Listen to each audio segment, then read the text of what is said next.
Imagine lying on your deathbed, eyes half closed, the weight of your life pressing against your chest, not from illness, but from memory. What rises to the surface? A stream of moments you embrace with joy, or a tide of missed chances, silenced dreams, and unlived truths? This is not a fantasy. It's a question that, in the end, every human must face. And most don't realize the answer until it's too late. The mirror of final moments. Bronnie Ware, a former palliative caregiver, spent nearly a decade beside those who were dying, not in fleeting hours, but in long, slow goodbyes. She wasn't just there to administer comfort, she was a witness to the final stories, the whispered regrets, the soft admissions of what had gone unsaid for decades. From her experience came something remarkable, a list of 5 core regrets that surfaced across cultures, ages, and lives. And the first 2, she noticed, weren't about actions taken. They were about the self, about what people failed to do for themselves, truths they denied, happiness they postponed, and lives they never fully stepped into. 1. The first regret. I wish I'd had the courage to live authentically. For many, the idea of being yourself feels vague, like a motivational quote you scroll past online. But for Ware's patients, this was the regret that struck deepest. They had lived according to someone else's script. Parents, employers, society, religion, culture. At first, it felt safe to follow expectations, but decades later, they realized those expectations became a cage. I spent 40 years trying to be the daughter my parents wanted. But I don't think I ever met the woman I was supposed to be, one patient confessed. Another patient, Grace, had spent her entire adult life in an emotionally cold marriage. What she truly wanted was freedom, simple things, to travel, to live alone for a while, to learn photography. But she stayed, out of duty, out of fear. And just as she was about to take her first trip, after her husband entered a care facility, she was diagnosed with terminal cancer. The tragedy wasn't what happened to Grace. It was what she'd never let happen for herself. 2. What keeps us from living authentically? The answer, again and again, is fear. Fear of rejection, fear of failure, fear of disrupting the status quo. We're trained from a young age to conform, whether to family values, religious rules, gender roles, or professional tracks. We get rewarded for being obedient. We get punished, sometimes subtly, sometimes not, for stepping out of line. So we learn to adapt.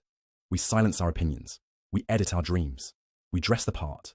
We smile when we want to scream. But at what cost? Carl Jung once said, "The privilege of a lifetime is to become who you truly are." Yet many never claim that privilege until their last breath. 3. The myth of someday. People don't reject their dreams outright. They delay them. I'll write that book when I retire. I'll travel once the kids are grown. I'll start that business when things calm down. But here's the truth. Someday is not a real day. It doesn't exist on any calendar. It never arrives. And for most, it runs out before we ever notice. 4. The second regret. I wish I had let myself be happier. Happiness seems like a given, something we all want, something we should be striving for. But Ware's patients often realized they had spent entire lifetimes chasing happiness and never stopping to actually feel it. Why? Because happiness was always conditional. I'll be happy when I get promoted. I'll relax once I've bought the house. I'll enjoy life after I fix myself. We postpone joy. We treat it like a luxury, or worse, like a reward we have to earn. 5. The guilt of joy. For some, happiness feels undeserved. They grew up in households where joy was rare or treated as frivolous. They internalize the belief that suffering is noble, while pleasure is indulgent. Others feel they must stay in sorrow out of loyalty, especially those who have endured loss. But one patient, Lenny, who had lost his wife and 3 children, offered a different view. I didn't smile because I forgot them. I smiled because they taught me how.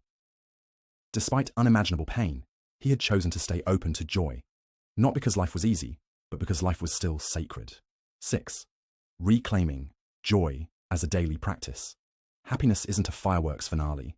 It's not always about the big wins.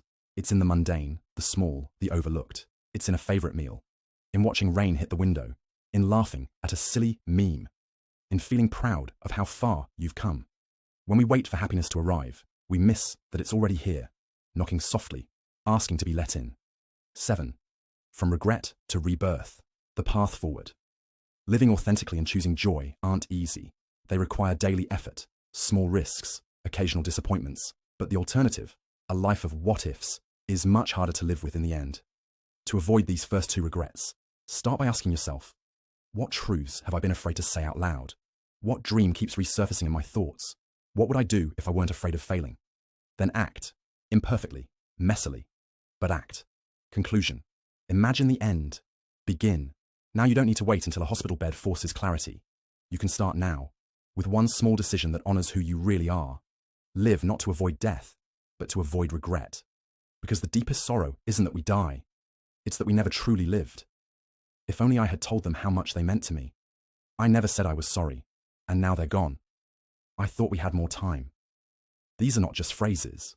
They're emotional echoes, spoken in hospice rooms, whispered into the void, repeated like mantras by those facing the end. When people reflect on their deepest regrets, one theme surfaces again and again. Silence. Not the comfortable, shared kind, but the kind that hides love, buries guilt, and locks grief inside the bones. Why do we stay quiet? Ironically, it's not because we don't care. It's because we care too much, and we fear what vulnerability will cost us. What if they reject me? What if it's too awkward? What if they don't feel the same? What if it reopens old wounds? So we opt for silence. We swallow. I love you. We skip I'm sorry. We avoid you hurt me, but I still want to understand. We think there will be another chance. Until there isn't. Psychological insight. The closer someone is to our emotional core, the more risk we feel in confronting them. That's why the hardest conversations are often with the people who matter most. There's a quiet grief that doesn't announce itself. It doesn't erupt like a breakup. It doesn't scar like betrayal. Instead, it happens in the pauses, the unanswered texts, the postponed calls, the let's catch up soon that never materializes. And then one day, we look back and realize that person is no longer in our life. Not because of a fight, but because of silence, distance, and time. The fade-out effect. Psychologists call it the fade-out, when relationships erode not by conflict, but by gradual disengagement. Life happens. Kids, jobs, exhaustion, different cities, different schedules. But behind the practical excuses, something deeper lurks. We don't know how to prioritize people without an urgent reason. We assume the good ones will always be there. And so we postpone presence. I didn't even realize we had stopped talking until I saw their obituary, one man shared. He and his college roommate were inseparable once. But careers took over. Family life got complicated. The last time they spoke was 4 years before the funeral. Busyness as an escape. In modern life, being busy is a badge of honor. We equate productivity with worth. Relationships, especially platonic or emotionally significant ones, often fall to the bottom of the to-do list. But busyness is also a form of avoidance. It protects us from intimacy, from reflection, from awkward vulnerability. Psychological insight. According to social neuroscience, emotional connection requires energy, attention, and memory. When we're mentally overloaded, we default to shallow connections, and deep ones begin to fade. One small message. What stops the drift? Usually something incredibly simple. A voice note, a text with no agenda. Thinking of you. A forwarded article that says, "This reminded me of us." These don't feel like grand gestures, but they interrupt the fade. They say, "I still see you." And often, that's enough. We live in a world that rewards efficiency. Clean inboxes, short meetings, fast replies. But when this mindset enters our relationships, it becomes dangerous. We begin to apply the same logic to our feelings. Keep it brief. Don't overreact. Be chill. Don't be too much. This is emotional minimalism, where we edit our feelings down to the point of erasure. We downplay excitement, suppress sadness, and offer just enough vulnerability to seem human, but not enough to be hurt. The fear of being too much. Many of us grew up being told we were too sensitive, too intense, too emotional, so we adapted. We became careful, controlled, acceptable. We learned that emotional honesty could cost us love, or respect, or safety. So, we chose silence instead. But over time, that silence becomes suffocating. I kept telling myself I didn't need to say anything, that they should just know how I felt, one woman said of her daughter. But when she left the country, I realized I'd never told her I was proud of her. Why vulnerability feels so risky. Vulnerability isn't weakness. It's exposure. And exposure feels dangerous because it invites uncertainty. But the truth is, without vulnerability, there can be no intimacy. Honesty doesn't guarantee connection, but dishonesty guarantees distance. The price of connection is the courage to be seen. Brené Brown, relearning emotional expression. What if instead of trimming our emotions down, we gave them space to breathe, saying, I'm really hurt by that, instead of, it's fine, saying, I care about this a lot, instead of whatever works, saying, I miss you, instead of just clicking like on an old photo. These small acts of honesty feel uncomfortable, but they rebuild bridges. Regret rarely comes from saying too much. It almost always comes from what we never said. The apology that stayed trapped in our throat. The appreciation we assumed they already knew. The confession of love that felt too late. The forgiveness we withheld, thinking we had more time. When death arrives, whether expected or sudden, it freezes the emotional ledger. There are no more edits, no more calls, no more next times. The power of the unsaid. A woman named Clara told the story of her brother who died suddenly in his 40s. They hadn't spoken in nearly a decade due to a family conflict that neither could fully explain. Pride kept them apart. I wrote him letters I never sent. I kept saying I'd call next week. Then the accident happened, and I still write him now. But he can't read them. These words, never spoken aloud, become emotional burdens we carry for years, sometimes for life. Not because we were wrong, but because we lost the chance to try again. Emotional procrastination. We often avoid hard conversations by telling ourselves stories. Now isn't the right time. It'll make things worse. They should be the one to reach out. I'll wait until the perfect moment. But there is no perfect moment. There is only presence. And the longer we wait, the heavier the regret becomes. Psychological insight. Research shows that unresolved emotional tensions, especially with loved ones, are linked to prolonged grief, anxiety, and even health issues. Closure matters. What you can say, even now. If someone you love is alive, and words have been left unsaid, start small. I've been thinking about you. I know we've had our distance, but you still matter to me. There are things I wish I'd said earlier. Can I share them now? If someone is gone, write the letter anyway. Speak it aloud. Light a candle. Say their name. Grief doesn't stop us from speaking. Silence does. Break it before time does it for you. Most relationships don't need a grand reconciliation. They need a small moment of courage, a quiet choice to reach for connection before the distance becomes permanent. What if it's been too long? What if they've moved on? What if I don't know how to start? These are real fears, but here's a deeper truth. Regret is heavier than rejection. Start from the now. You don't have to begin by revisiting the past. Begin with the present. Try saying, you've been on my mind lately. I've missed our connection. There's a lot I wish I'd said earlier, and I'd like to say it now. These aren't about blame or explanation. They're about invitation to reopen the door, not debate the past. Emotional repair in stages. Repairing the unsaid isn't a one-time act. It's a process. Reach out with curiosity, not pressure. Acknowledge the gap. I know it's been a long time.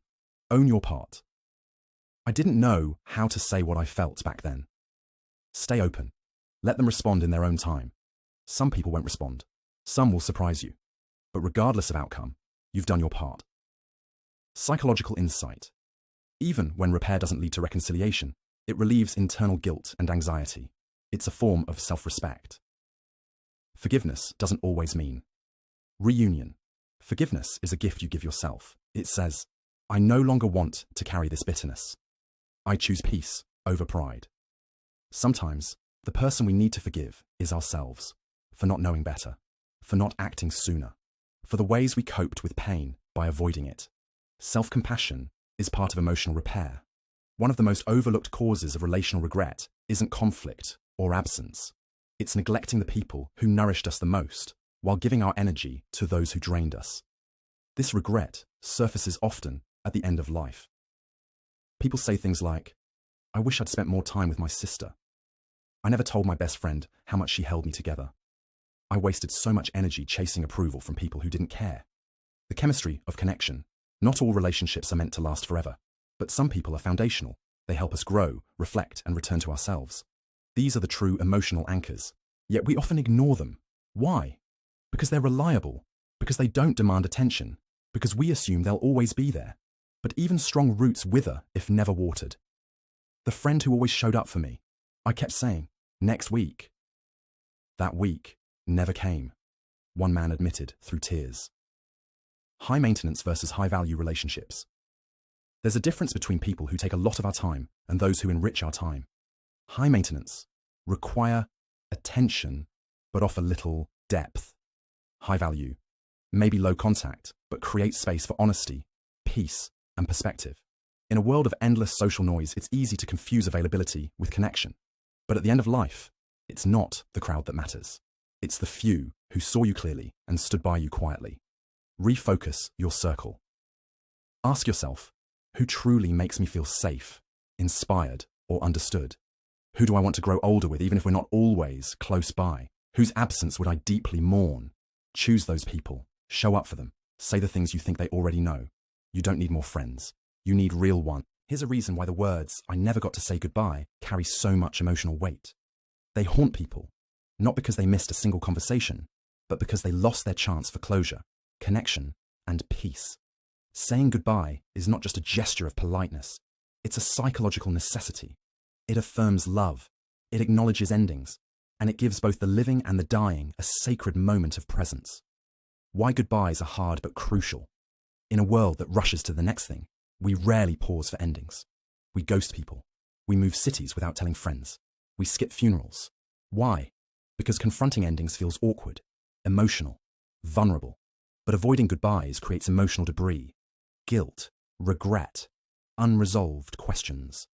According to palliative care experts, people near death often express one shared wish: to say goodbye well. Whether it's a father finally telling his son, "I'm proud of you," or a friend whispering, "Thank you for being there." These words transform loss into meaning. What a good goodbye. Looks like you don't need perfect words. You need real ones. Here's what helps. Acknowledge the ending. I don't know if we'll see each other again, but I want to say. Express gratitude.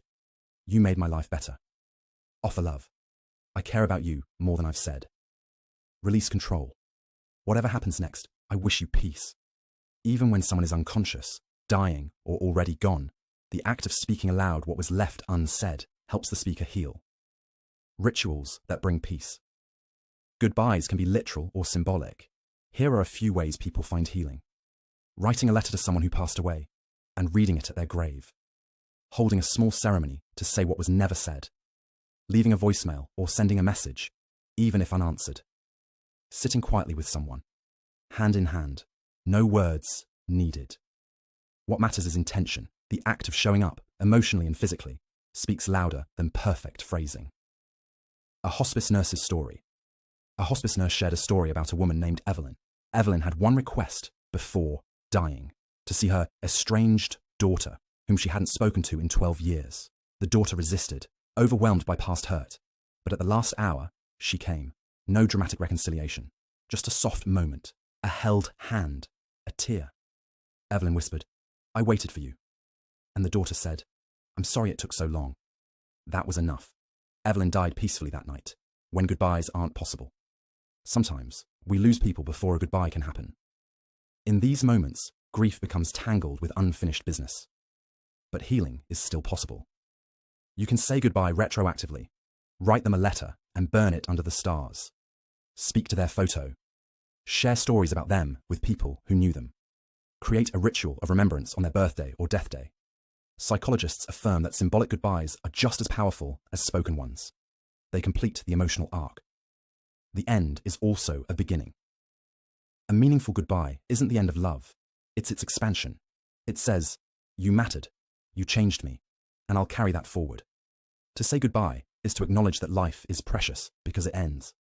And in that ending, we find something holy, a final chance to tell the truth and to be fully seen, perhaps for the first time.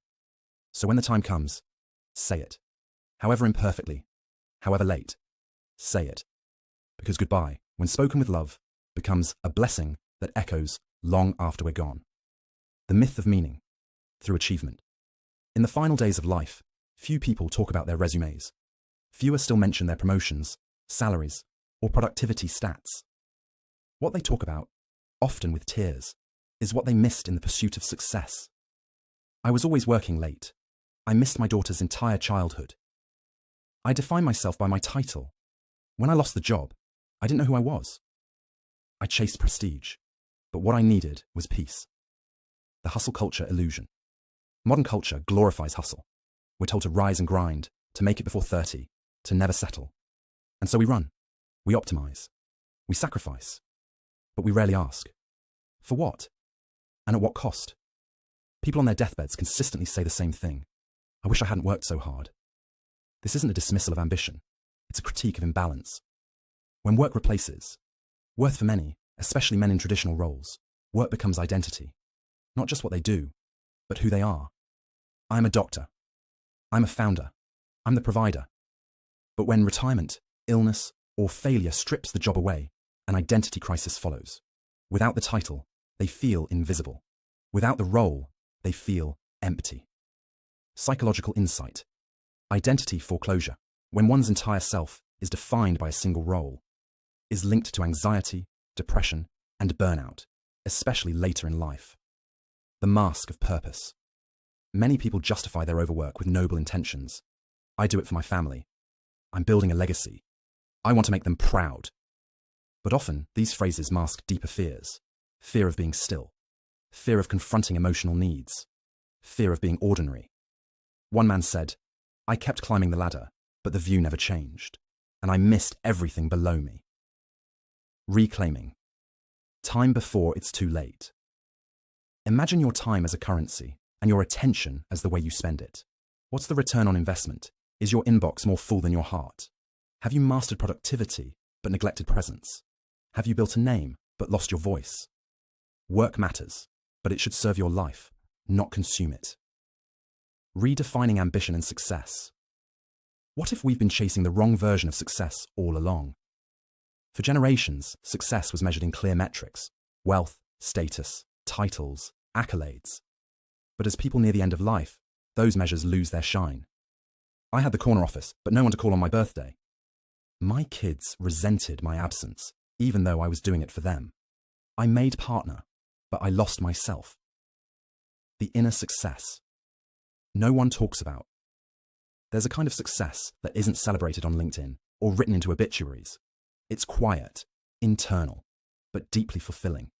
Being the parent your child feels safe with. Being the friend someone calls at 2 a.m. Being the kind of partner who listens without fixing. Being someone whose presence feels like peace. This is what people remember. This is what people regret missing.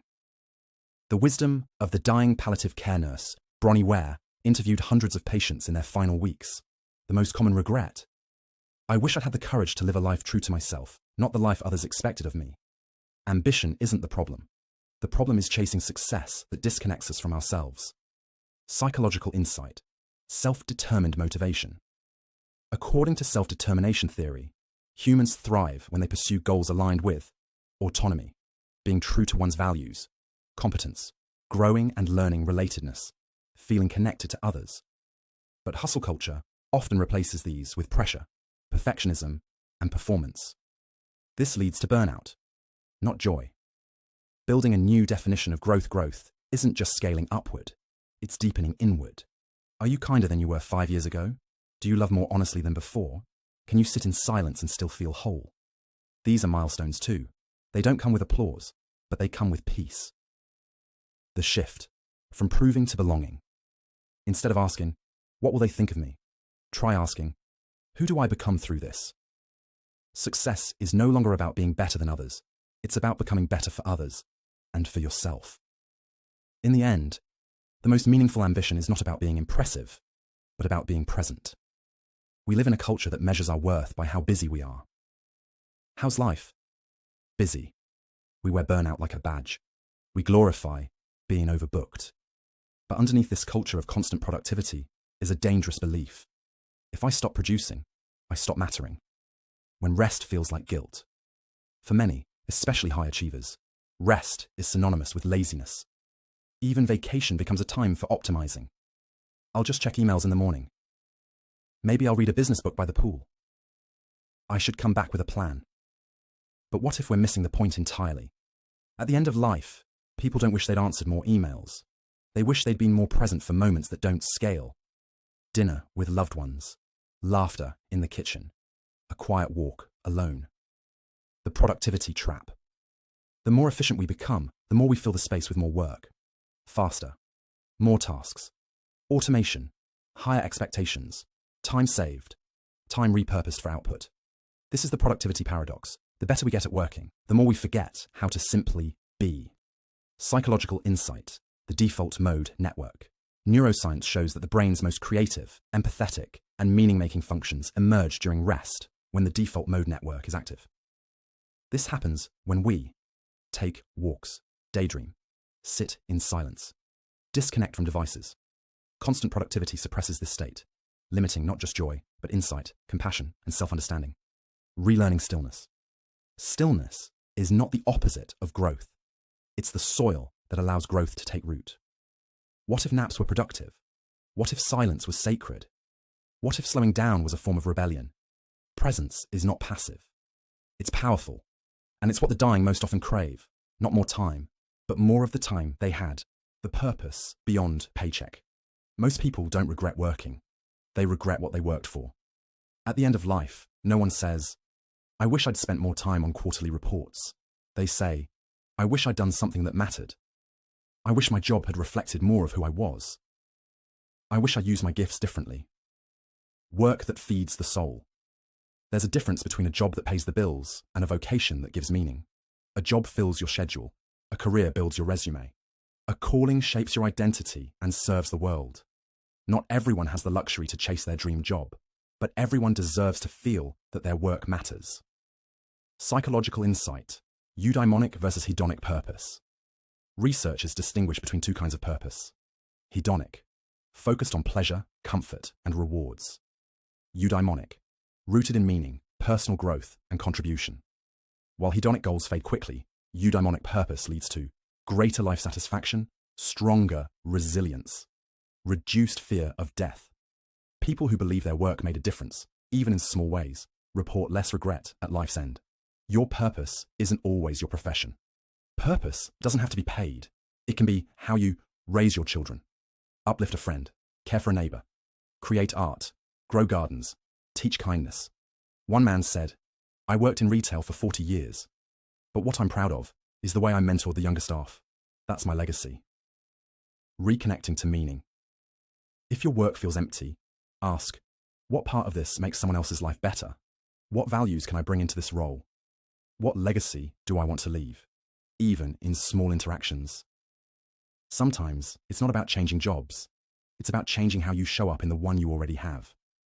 And if change is possible, it's never too late to pivot toward purpose. The life we wish, we truly live the fear that held us back. Many people don't die regretting what they did. They die regretting what they never dared to do. The book they didn't write, the trip they postponed, the conversation they avoided, the version of themselves they buried to please others. I lived a safe life, one woman said, but I don't think it was really mine. The prison of social expectations. From childhood, we're taught how to fit in. Don't stand out. Don't dream too big. Don't disappoint anyone. And slowly, without noticing, we trade authenticity for acceptance. This becomes especially true for women taught to be agreeable, men taught to be strong and silent, children told to choose practical careers. By the time we reach adulthood, the voice we follow often isn't our own. Psychological insight, false self syndrome. In psychology, the false self is a persona created to cope with external pressure. It's functional, but it comes at a cost. Chronic dissatisfaction, lack of intimacy, a deep sense of disconnection. People with strong false selves often succeed outwardly, but feel hollow inside. Regret as a compass. Regret is painful, but it's also instructional. It tells us what mattered, what was missing, what we secretly valued. Instead of bearing regret, we can ask ourselves, what fear held me back? Whose approval was I chasing? What part of me have I silenced? Then use those answers to change course, while there's still time. Permission to be happy. One of the most surprising regrets shared by the dying is this: I wish I had let myself be happier. Not forced happiness, not performative positivity, but genuine, everyday joy, unapologetically felt and freely chosen. The barriers we build against joy. Why is happiness so hard to allow? Because we think we must earn it, deserve it, justify it. Wait until everything is perfect. So, we defer joy like a reward on layaway. I'll relax when the project's done. I'll take that trip once I've saved enough. I'll be happy when I finally lose the weight. And life slips by in delayed gratification. Psychological insight. The arrival fallacy. This is a cognitive bias where we believe we'll be happy once we reach a certain milestone. But when we get there, the goalposts move, and we chase the next achievement. Happiness becomes a horizon we never reach, unless we learn to anchor it in the now. Micro joys and everyday wonder. You don't need a reason to be joyful, you just need to notice. A beam of sunlight on your face, a favorite song in the car, a belly, laugh with someone who gets you, a cup of tea in silence. These are not small, they're sacred. Reclaiming your right to joy. Ask yourself, when do I feel most alive? What made me feel joy as a child? What would I do today if I stopped waiting for permission? Joy is not selfish. It's contagious, courageous, and necessary. The people who allow themselves to feel joy without guilt are often the ones who give the most to others. They are not drained, because they are full. The authentic self. We abandon. There's a quiet kind of grief people carry, not over a lost relationship or failed dream, but over the version of themselves they never got to live. I don't know who I am anymore, one man confessed. I became who I was expected to be, and somewhere along the way, I disappeared. The performance of living. We're taught early to wear masks. Be nice, be agreeable, be who they want you to be. So, we become shapeshifters, adapting to please bosses, parents, partners, and we confuse survival with selfhood. The danger? You can build an entire life that's successful, just not yours. Psychological insight. The cost of self-suppression research shows that when we chronically suppress our authentic selves, it leads to anxiety and depression, disconnection in relationships, low self-esteem, a vague but persistent sense of emptiness. We are wired for truth, not just in what we say, but in how we live. The courage to reintroduce yourself. You're not too old. It's not too late. Ask, what part of me have I edited out to be accepted? What did I love before I was told it wasn't practical? What truth about myself am I afraid to speak? Start there. Not with reinvention, but remembrance. Living from the inside out.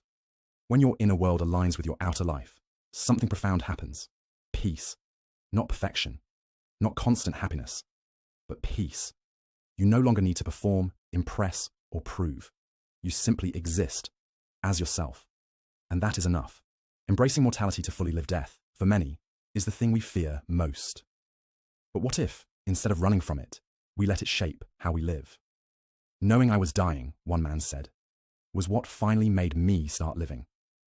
The taboo that silences us. In many cultures, talking about death is seen as morbid or unlucky. We avoid wills, delay funeral planning, and use euphemisms like passed away or gone. But avoidance doesn't protect us. It only robs us of the clarity mortality can bring. When we acknowledge our end, we prioritize what matters. Forgive more freely. Express love more often. Stop wasting time pretending we have forever. Psychological insight, terror management theory. This theory suggests that our fear of death drives much of human behavior. We seek status, accumulate wealth, and cling to beliefs to distract ourselves from impermanence. But when we consciously face death, it paradoxically makes us more present, more grateful, more connected to others. What the dying teach the living. Hospice nurses report common patterns. People don't want more things. They want more time. People regret not expressing love, not earning more money. People yearn for meaning, not medals. The dying become our teachers if we're willing to listen. Living with the end in mind. What would change if you accepted, not feared, your mortality? Would you hold grudges, delay dreams, keep quiet about what you believe or love? Let death be the lens through which you focus life, not blur it. Because the moment we truly accept our limited time is the moment we begin to live without limits,